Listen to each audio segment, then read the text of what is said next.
we look deeper into the cult-like belief system of Scientology that has captured many, particularly in Hollywood. As a jumping off point, we are going to look at some comments from perhaps its most famous member, Tom Cruise. Join us on this episode of The Unapologetic Show. Welcome to The Unapologetic Show, where we make the case for why Christianity still makes sense in a world of doubt. With a near apostate and now pastor and apologist, Dr. Bobby Conway, I'm your host, Tim Hall. Well, we are continuing our series on beliefism, where we look at different beliefs and worldviews. We would suggest that if you have any ideas of beliefs or worldviews that you would like us to tackle, let us know in the comments. Like I said, we're going to look at this video of I think it's a 2012 interview that Tom Cruise did with Matt Lowry. Let's take a look at this video. She has mentioned that she is embracing, or at least exposing herself and opening herself up to Scientology. At this stage in your life, could you be with someone who doesn't have an interest? You know, Scientology is something that you don't understand. It's like you could be a Christian and be a Scientologist, okay? Scientology is something... So it doesn't replace religion. And it is a religion because it's dealing with the spirit, you know, you as a spiritual being. And it's something that there's tools that you have that that you apply to your life. I've never agreed with psychiatry, ever.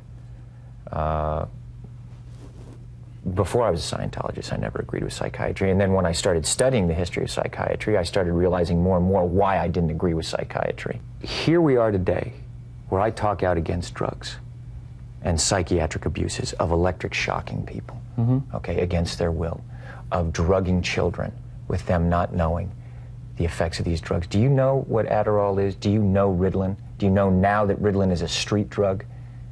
Do you understand that?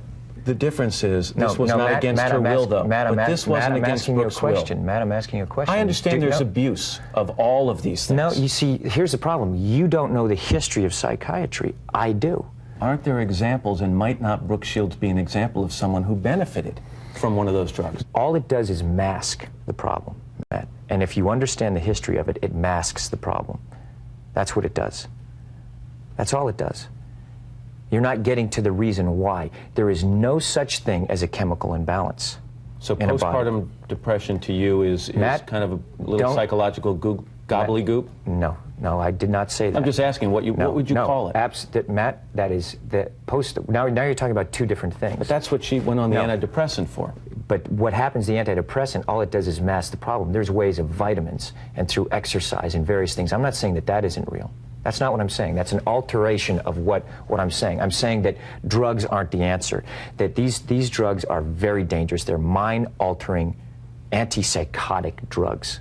And there are ways of doing it without that so that we don't end up in a brave new world. The thing that I'm saying about Brooke is that there's misinformation, okay? And she doesn't understand the history of psychiatry. She doesn't understand in the same way that you don't understand it, man.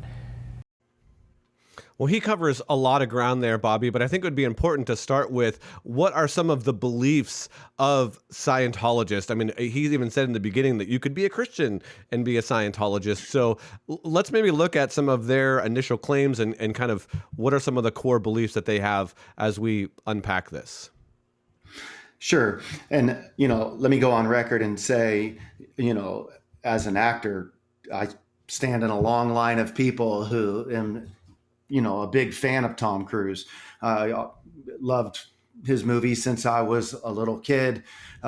So even as we show this clip with somebody like Tom, we're just trying to get, the worldview of Scientology. Yeah. But it doesn't mean we can't appreciate somebody's talent or personality. But boy, that was quite the encounter. I remember seeing that many years ago myself as well, and thought, wow, this was a real challenge. When it comes to the beliefs of Scientologists, with God, I have heard different things. So from multiple gods or to some gods existing where other gods exist above some gods. So it doesn't seem like there's this real clear worked out idea of God in the way that maybe you or myself as Christians would say God is one God revealed in three persons. Now, Cruz says, well, you could be a Christian and be a Scientologist. And this is what I'd want to say to Tom Cruise and to everybody listening as we go through and consider the beliefs of Scientology and then juxtapose those with Christianity. I don't think you can be one as well as the other. It's a problem. And we'll get into why more as we dive into this. So regarding humanity, Tim, humans are considered to be immortal beings, and they're comprised of three parts. You heard Tom talk about the spirit. Another term for that is a thetan. And so you are a spirit, you are a mind, and you are a body. And this spirit, mind, body is what makes you, a human. Now, all that to say, the spirit, the thetan, has existed for a long time, millions and millions of years before it came and found itself incarnated in the body that you are currently living with. Your mind is the place where they begin to do a lot of treatment. Your mind is the place that contains your traumas, your wounds, your hurts, your suppressed memories that need to be surfaced. You can think a little bit of Freudian language is coming out there. So they don't originate. Humans don't originate here on Earth. And what's happening is humans have been reincarnated over and over and over again. You live, you die, you come back in another body. And as long as you aren't clear, you're trapped. And so that is why you have to get clear. So can you imagine if you're a Scientologist and you believe this and you want to spare somebody from going through constant cycles of reincarnation, how would you do that? Well, you would help somebody to understand that they have minds that are blocked to truth. And so humans, they're immortal beings comprised of spirits, which are called thetans, minds, which have thoughts that need to be addressed, and then bodies, which you can take on many new bodies through reincarnation. Now, as humans experiencing a bodily existence, we are trapped by what they would refer to as mest. And mest is matter, energy, space, and time. And so that is our human experience. We're trapped by it. And we have to be able to get out of this trapping by realizing that we're in this cycle of constant reincarnation. And so in order to experience salvation, so to speak, you pay a heavy price with high fees. It's a salvation that's not free. And you begin to work with an auditor to do auditing. And so you go into the Church of Scientology, you're recruited, you're met by people wearing white shirts, black ties, probably rimmed glasses. They ask you all kinds of diagnostic questions. You fill out their surveys. They get the intel. You sit down with an auditor. And the auditor is going to start an auditing process that is very expensive. And you're going to go through this process. Why? Because you need to get clear. So the auditor then hooks you up to what is known as an e-meter. And an e-meter is much like a lie detector. And while you're working with an auditor as a patient, what's happening is the auditor is in search of engrams. And an engram is a trapped trauma existing inside your mind. And it's living on a subconscious level that through auditing, it comes out of subconsciousness. And the auditor is to help you to detect these engrams, these traumas, these trapped memories. And to do so often requires going into past existences that you had living in different bodies. And so there have been people then that they're going through this with an auditor, and now they start creating a narrative that they begin to believe is true. And so in order to explain their pain and their traumas, they're like, oh, I must have been raped in a past life, and that's what is causing me to have such an unhealthy view of sex in this life. So all these types of traumas then are located, and then the e-meter works much like a lie detector. And so if it starts to beep a certain way, the auditor says, well, that's it. And so you better buy into that narrative, or you're not being truthful. You're not being honest. So massive energy blockage has happened in our mind as a result of these engrams.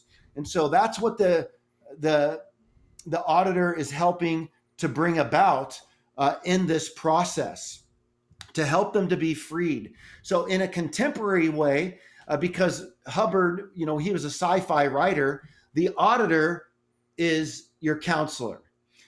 Engrams are just trapped traumas. Thetans are pre-existing souls.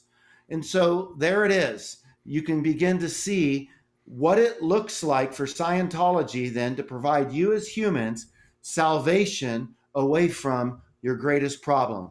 And when you get rid of all the engrams at last, that's what you call going or getting clear. Yeah. And I mean, just understanding, I think, that piece of it, like what you just described, particularly about salvation and the thetans and the e-meters, really starts to give you a window into where Tom Cruise is coming from and why he gets so upset and why he's so against, drugs, because those would be in his view, from his perspective, those are preventing you from figuring out the thetans or the traumas from the past life, and you're just masking it in his sense. So, taking medicine or, taking,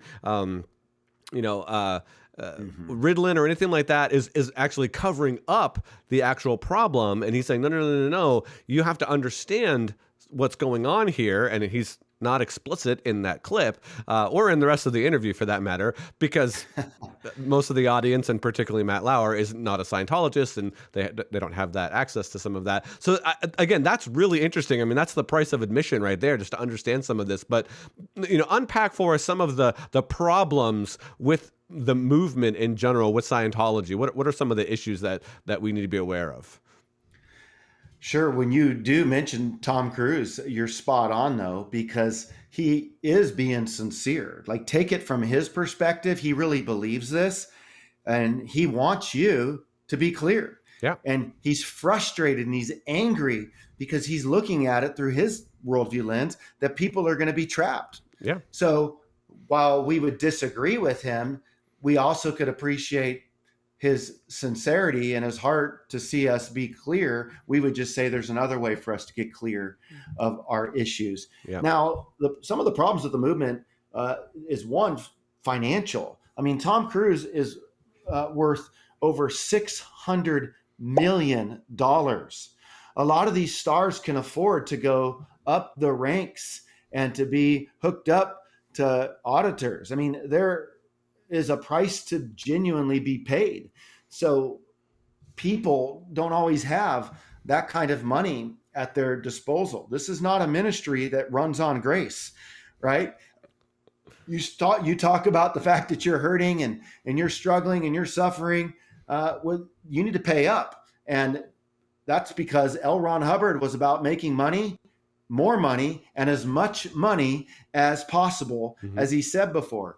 So it makes you wonder then, how many reincarnations will you have to go through to finally get rich enough in order to go up the ranks enough, in order to be audited enough so that you could be cleared at last? So those would definitely be a few of the problems. No, again, I think that makes sense. So, one of the big questions that I think people are asking is whether or not Scientology is compatible with Christianity. But before we get to that, I just do want to remind our audience that this is a listener-supported show. And if you're enjoying this episode and you want to see it to continue, please consider joining our support team at oneminuteapologist.com/form. Also, you can catch this episode and all of the other 100 episodes on our YouTube channel in the playlist on on our Unapologetic playlist. And while you're there, please feel free to like this video, share it with your network, and you can also catch it as an audio-only podcast on your favorite podcast player. So, Bobby, Cruz mentioned in that clip that there's compatibility with Christianity, particularly. I mean, he came right out and said it. So are they compatible? What are some of the issues between Scientology and Christianity, and why aren't they compatible? Let's just go from there. I think that we could, for a moment just say, yeah, they recognize that humans are enslaved, but we would come up with a different explanation. Christians believe that we're enslaved because of sin, and Scientologists believe we're enslaved because of traumas.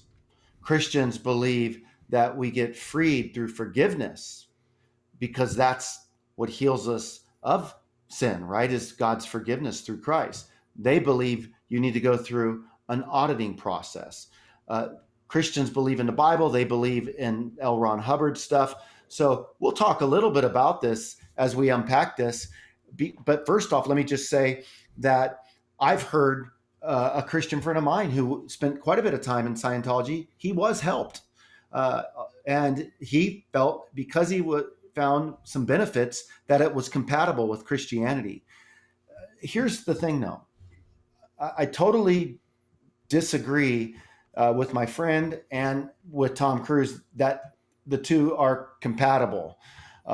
In fact, I think that if Tom Cruise really thinks about what Christianity is, then he would see that it's not compatible, because the two have contradictory claims that you can't square together.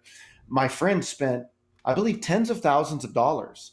And he's a professed Christian guy that went through this, and he found help. But just because you find help in something doesn't mean it's true. So it's possible that somebody could, go and see a Buddhist monk, and the Buddhist monk could offer some wisdom or some breathing techniques, and you as a Christian might find it helpful. But that doesn't make the movement or the religion of Buddhism true. It's possible that you could go to a Mormon church and hear a message and be touched by some of the stories that you saw and feel something emotionally, but that doesn't make Mormonism true. So we got to understand that. The auditing process contradicts Scripture. Unlike Scientologists, Christians don't believe that they existed as immaterial souls before their bodily existence on earth. So there's a big difference right off the bat. Imagine what that would look like for a Christian to go through auditing. You would have to deny the scriptures that say you were created by God in this world and work with an auditor who's trying to get you in touch with previous experiences that you had living in different bodies. So you would have to deny what the Bible has to say about you as a human being created in the image of God and trust what this auditor says. And that would be problematic. In fact, the late Superman Christopher Reeve, who was a Unitarian Universalist, he could no longer dabble with Scientology. He did for a little bit, but he shared while he was working with, I think, an auditor, that he fabricated an entire story of from Greek mythology that he was sharing as if it was his own. And the auditor said, "Yes, that's it. That's your story." And he realized, oh my goodness, what a sham this is. And Christopher Reeve would get away from it. Scientologists, another problem where it's not compatible is they require you to pay an auditor. In other words, to pay for your salvation, unlike Christianity, where we're saved by grace. Scientologists, they deny heaven and hell, Tim, rather teaching reincarnation, which is a concept utterly foreign to the Bible. To them, your body drops when you die. You go out to an implant station. I think your memory from that last experience is erased, and then you're placed in a new body and you get another run at earth. They deny the Bible and they magnify their founders' works. They deny the triune God and they reduce Jesus down to just a good moral teacher. They deny human depravity, as I said, replacing it with trauma. Trauma, not sin, is the issue. And they deny that Jesus is the only way to heaven. For them, the way to get heaven, or the way to get, not to heaven, but to get free is to get clear by getting rid of these engrams. So these two are diametrically opposed. We can't believe in one and the other at the same time. We have to come to terms with what it is we believe to be true. Yeah, excellent ways to point out those differences. So let's talk a little bit in our few remaining minutes that we have in this episode about people that might say, okay, I want to engage with a Scientologist in a conversation about the gospel, about the truth of Christianity. What advice would you give for someone that is desiring to that? Maybe they do have a friend that's kind of dabbling in some of this stuff. Maybe they've just wondered about it. But how would you go about counseling somebody or giving them advice on what to do, how to share the gospel with them? The higher up somebody is, the more challenging it will be for us as a Christian to even have that possibility, because the conversation, if they sense that we're doing any sort of evangelism, that's going to feel like toxicity to them. And so they want to be in the clear. And so to let that kind of thinking into their mind, they're going to ward that off through what they refer to as disconnected. So you'll get disconnected more than likely. The people that you would have a better shot with are those who are considering going in, or who are just getting their feet wet, or those who have been, up in the ranks, but they're disillusioned. Tim, we received an email from a high-ranking elder who was part of the Jehovah's Witnesses that reached out to us against what he should be doing, to say he's questioning it at 1 Minute Apologist. Well, that's what we want. We want to find where people are in those arenas. And then we need to understand the price that they'll pay if they leave, especially if they're high up, not so much if they're just getting in. But there could be a lot of consequences there. If the conversation is welcomed, well, then I think what we want to do is show that Christianity and Scientology is not compatible. Scientology is a belief that is not even 70 years old. So, how were all those people from beforehand being cleared? Well, I suppose that they're here again in different bodies right now, looking to be cleared at last for their great savior, Ron L. Hubbard, who would come on the scenes. Ron Hubbard saw himself as a Buddha, as an enlightened one, as a way shower that could lead us out of darkness and into the light. So I would say, when you just do what I did, say, okay, are we going to look at L. Ron Hubbard's beliefs only, or the Bible? Are we going to believe that trauma is our problem? Trauma is part of our problem, but we're often traumatized because of a bigger problem, namely our sin, which traumatizes us.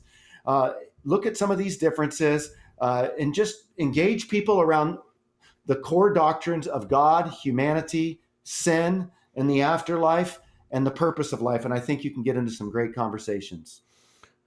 Well, Bobby, this was excellent, and it gave me a good understanding of kind of some of the background of Scientology, what they believe, who's in the movement, how to engage in conversation, and even just knowing some of that background or understanding where people are coming from helps, kind of lead that conversation and to be curious, and hopefully they'll open up to, you as you dialogue. Any final closing thoughts that you want to leave our audience with?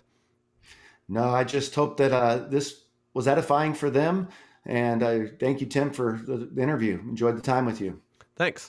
Well, thank you so much for checking out this episode of The Unapologetic Show. As I mentioned earlier, there is over 100 episodes of The Unapologetic Show on both our audio-only podcast and on our YouTube channel. We would invite you to check those out. While you're at our YouTube channel, like this video, subscribe while you're there, and share it with your network. If you have a belief system or a worldview that you would like us to unpack and tackle like we did Scientology, please let us know in the comments. We would love to hear from you. And just say hi. It's great to know that people are checking this out and just letting us know what's going on. So with that, we will meet you next time on The Unapologetic Show.